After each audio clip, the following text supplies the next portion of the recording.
प्रायोजक हैं cancer healer centre, a new beginning. तो ये तो हो गई कि मायावती ने एक्शन क्यों लिया और पार्टी का भविष्य क्या रह सकता है। अब बात कर लेते हैं एक और भविष्य के बारे में, जो कि है इंडिया गठबंधन का उत्तर प्रदेश में, जिसमें अखिलेश यादव और समाजवादी पार्टी और कांग्रेस पार्टी साथ में थे। राहुल गांधी, यूपी के दो लड़के फिर से साथ आए थे लोकसभा चुनाव में। अब दिल्ली चुनाव के बाद क्या समीकरण बदलेंगे? अखिलेश यादव को जिस तरीके से एक बयान बड़ा चर्चा में है, सोशल मीडिया पर आया, जिसमें उन्होंने कहा कि भाई उनकी पार्टी और उनकी वजह से ही जो कांग्रेस के सांसद जीतते हैं, तो उसमें उनका ही अहम रोल रहा है। तो इसका क्या असर होगा, इसको कैसे देखा जाए? बोलिए। देखिए सौरभ भाई, निश्चित तौर पे आप देखेंगे लोकसभा चुनाव के बाद से कांग्रेस और समाजवादी पार्टी के बीच सहमत का खेल चल रहा है। उत्तर प्रदेश की सियासत में अखिलेश यादव भी उत्तर प्रदेश से सांसद हैं, राहुल गांधी भी सांसद हैं। दोनों की कर्मभूमि जो सियासी भूमि है उत्तर प्रदेश है। अखिलेश यादव ये बात जानते हैं कि राहुल गांधी के टारगेट पे उत्तर प्रदेश जो है काफ़ी समय से है।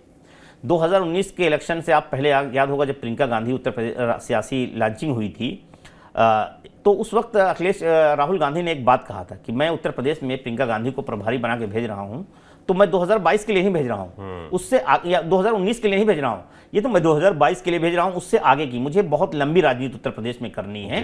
तो कहीं ना कहीं ये बात जो है कांग्रेस के मन में लंबे समय से रही है।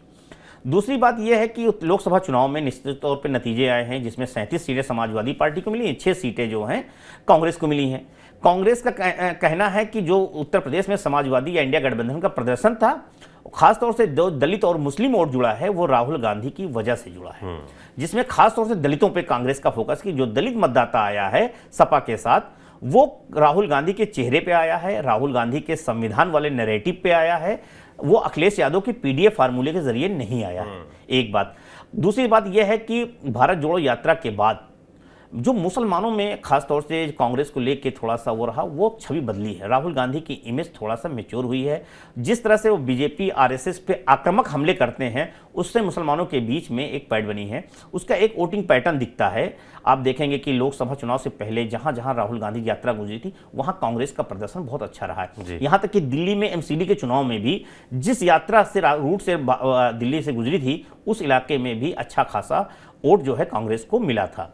तो कांग्रेस इस आधार पर कहती है कि जो दलित वोट आया, क्योंकि सपा के साथ दलितों का जो केमिस्ट्री रही है वो थोड़ा सा गड़बड़ रही है, उनका विश्वास जो है दलित समुदाय का नहीं होता है। लेकिन कांग्रेस जो है का कहना है कि मेरी वजह से वो समाजवादी पार्टी पे भरोसा किया है, इसलिए मिला है। अब अखिलेश यादव को लगता है कि नहीं, मेरी वजह से और मेरा जो कैडर रहा है उसकी वजह से, इसमें भी कोई दो राय नहीं है। उत्तर प्रदेश में जिस तरह का संगठन, जिस तरह के कार्यकर्ता समाजवादी पार्टी के पास है, वो कांग्रेस के पास नहीं है। चाहे वो रायबरेली का ले लीजिए चुनाव, चाहे अमेठी का चुनाव ले लीजिए, या दूसरी जगह, हर जगह पे। लेकिन जब अलायंस होता है, दोनों कार्यकर्ता इसी तरह से काम करते हैं, उसमें न कांग्रेस का न सपा का। अलायंस का मतलब ही यही होता है कि दोनों मिलकर काम करें। लेकिन इसके पीछे का जो कारण है, दोनों ये बातें क्यों आ रही हैं? वो बातें इसलिए आ रही हैं सौरभ भाई, क्योंकि समाजवादी पार्टी और कांग्रेस की जो उत्तर प्रदेश में जमीन है वो एक है। कभी जिस जमीन पे आज समाजवादी पार्टी जिस सियासी आधार पे आज खड़ी है मजबूती के साथ, वो जमीन कभी कांग्रेस की हुआ करती थी। जो खासतौर से 90 के दशक में जो मुस्लिम मतदाता था 22%, जो आज समाजवादी पार्टी का कोर वोट बैंक बना हुआ है, वो कांग्रेस का हुआ करता था। दलित वोट कांग्रेस का हुआ करता था। तो आज निश्चित तौर पे अब समाजवादी पार्टी को ये लग रहा है कि कांग्रेस अगर कल के मजबूत होगी तो उन्हीं की जमीन पे खड़ी होगी। और ये चीजें कब दिख रही हैं? अखिलेश यादव का बयान कब आ रहा है? दिल्ली चुनाव के बाद आ रहा है। दिल्ली चुनाव में कांग्रेस का जिस तरह से आक्रामक चुनाव लड़ना और जिस तरह से केजरीवाल के हारने के बाद जो इम्पैक्ट पड़ा है, उसमें यह हुआ कि कांग्रेस की वजह से हार गई है। तो कांग्रेस इस दिल्ली के चुनाव में हारने का गम नहीं है, उसको केजरीवाल की हार की जरूर खुशी है। तो कहीं ना कहीं ये बात लग रहा है कि कांग्रेस जो है उत्तर प्रदेश में भी बहुत आक्रामक चुनाव लड़ेगी। ये कांग्रेस की स्ट्रेटजी का पार्ट बना हुआ है। 2024 के लोकसभा चुनाव में कांग्रेस ने सौरभ भाई अखिलेश यादव की शर्तों पर समर्थन कर लिया था जी। क्योंकि उस वक्त कांग्रेस को अपनी जरूरत थी, क्योंकि लोकसभा चुनाव था, उस वक्त राहुल गांधी को प्रधानमंत्री बनना था या कांग्रेस को सत्ता में आना था। लेकिन उत्तर प्रदेश में कांग्रेस का जो सेट लगा हुआ है, वो कांग्रेस सत्ता में अगर आती है तो कांग्रेस सत्ता में नहीं आएगी, वहां आना है समाजवादी पार्टी को। तो कांग्रेस की स्ट्रेटजी है कि अगर उत्तर प्रदेश में सपा को सत्ता में आना है तो उनको हमारे सहयोग की जरूरत पड़ेगी ही पड़ेगी, तो हमको समर्थन लेना पड़ेगा। तो अब वो है कि कांग्रेस चाहती है कि लोकसभा चुनाव में जिस तरह से अखिलेश यादव ने शर्तों पे करके 17 सीटें हमें दे दी, वो सीटें दे दी जहां कांग्रेस 40 साल 45 साल से नहीं जीती थी, जहां जो अखिलेश यादव के लिए मुश्किल सीटें थी वो दे दी, उसमें से हम 6 सीट जीतने में कामयाब रहे भाजपा के सामने। अगर लोक विधानसभा चुनाव भी ऐसे दिए तो हमारा प्रदर्शन खराब हो जाएगा। उन्होंने पहले से कांग्रेस ने तैयारी शुरू कर दी थी। लोकसभा चुनाव नतीजे आने के बाद ही कांग्रेस ने उत्तर प्रदेश की 160 सीटें चिन्हित कर ली हैं। वो सीटें ज़्यादातर जो हैं वो सीटें हैं जहां पे दलित मुस्लिम कम्बिनेशन बेहतर है। वो सीटों को लेके वो वहां पे बैठकें चल रही हैं। अजय राय एक राउंड लगा चुके हैं, उनके संगठन मंत्री अनिल यादव हैं, वो लगातार बैठकें कर चुके हैं और वो 60 सीटों पे अपनी एक्सरसाइज कर रहे हैं ताकि वो कल के जब अखिलेश यादव के साथ सीट शेयरिंग के लिए बार्गेनिंग हो तो कांग्रेस जो है अपनी मजबूती के साथ रख सके। इस बात का आभास अखिलेश यादव को भी है।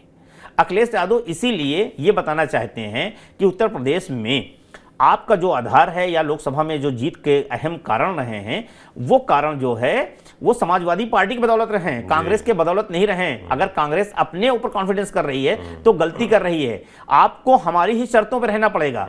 तो अब बात जहां पे दोनों एक दूसरे के सहमत है, कांग्रेस ये देख रही है कि उत्तर प्रदेश में जब तक सपा कमजोर नहीं होगी तब तक वो दोबारा से उसका राजनीतिक जीवन उभार नहीं होगा। उसमें कांग्रेस के बहुत सारे नेता हैं जो ये चाहते हैं कि अलायंस बीएसपी से हो जाए।